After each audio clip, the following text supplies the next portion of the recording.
오랫동안 고양이는 배에 행운을 가져다주는 마스코트였습니다. 예측할 수 없는 바다를 안전하게 항해하기 위해서 선원들은 고양이를 배에 태우곤 했습니다. 하지만 이 이야기는 비행선에 행운을 가져다준 최초의 고양이에 관한 것입니다.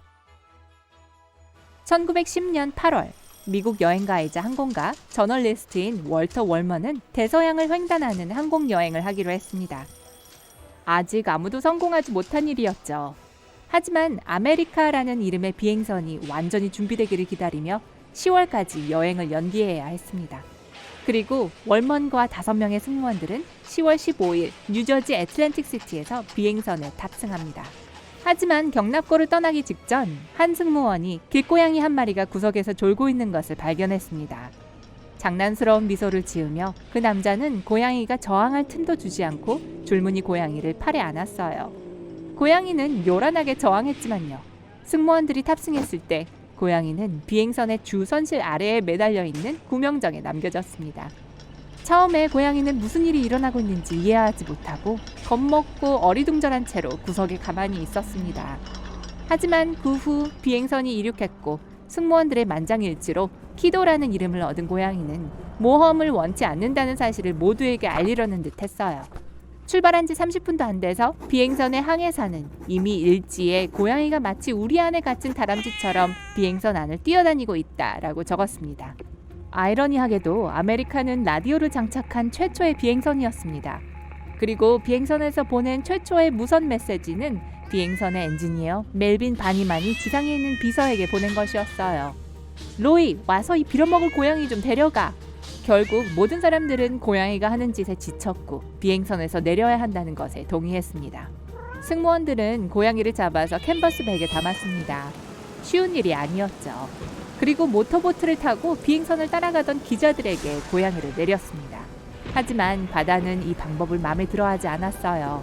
파도가 너무 거칠어서 배가 비행선을 따라잡을 수 없었고 고양이가 들어있는 가방과 이전보다 훨씬 더 화가 났을 고양이는 다시 비행선에 실렸습니다. 그리고 어떻게 됐냐고요? 누군가 고양이를 꺼내줬어요. 하지만 키도는 훨씬 더 침착해졌어요. 마치 훨씬 더 큰 공경에 처할 수 있었다는 것을 깨달은 듯이요. 날씨가 좋을 때 고양이는 구명보트의 돛 꼭대기에 올라가 따뜻한 햇볕에 일광욕을 하기도 했습니다. 하지만 불행하게도 비행선은 너무 자주 험한 날씨를 만났어요. 승무원들이 고양이를 태운 게 정말 행운이었다는 것을 깨달은 것은 바로 그때였습니다. 비행선의 항해사인 머레이 사이먼은 키도가 어떤 기압계보다 낫다고 말했습니다. 악천후가 다가오면 미리 알고 선원들에게 경고했습니다. 고양이는 기분이 언짢아졌고 폭풍우가 닥치기 몇 시간 전부터 조용히 엎드려 있었어요. 심지어 태양이 여전히 쨍쨍 내리쬐고 있을 때도 말이죠. 2-3번 이런 행동은 비행사들의 수고를 덜어주었고 어쩌면 생명을 구해줬는지도 모릅니다. 하지만 마침내 폭풍이 닥쳤을 때 고양이는 흥분해서 울부짖고 쉬쉬 소리를 내기 시작했습니다. 불쌍한 고양이에게 위안을 줄 유일한 방법은 담요로 덮어서 해먹에 넣어주는 것이었어요. 하지만 어느 날 키도는 유달리 조용해졌습니다. 비행선 한 구석에 숨어서 애초롭게 야옹될 뿐이었죠. 승무원들은 그것이 좋은 징조가 아니라는 것을 알았고 큰 폭풍에 대비하기 시작했습니다. 날씨가 아직 좋았음에도 불구하고요. 고양이의 본능이 옳았습니다. 언제나처럼요. 곧 비행선 북동쪽 하늘이 어두워지고 바람도 세게 불었습니다.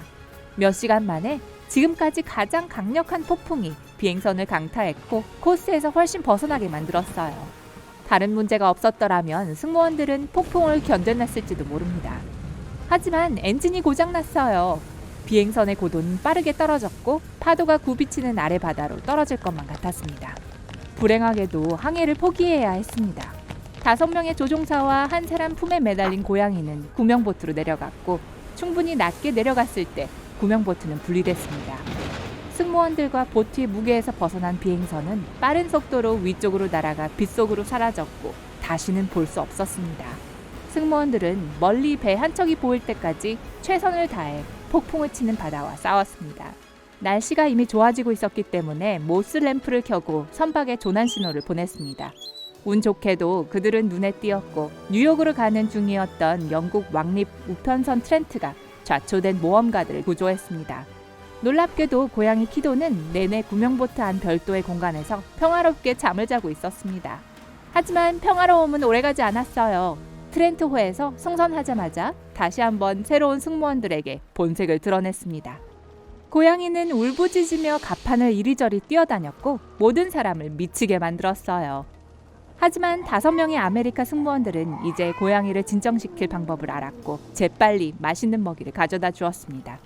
그 방법은 도움이 되었고 고양이는 먹이를 먹고 나서는 곧 자기 생활에 만족하게 되었습니다. 한 승무원이 한 말을 빌자면 고양이를 여행에 데리고 간 것은 정말 잘한 일이었어요. 고양이는 목숨이 9개라고들 합니다. 이 고양이는 확실히 비행선에 타고 있는 모든 사람들을 구하기 위해 그중 하나를 썼을 거예요. 트렌트는 안전하게 승무원들을 뉴욕으로 데려갔고 그곳에서 큰 환영을 받았습니다.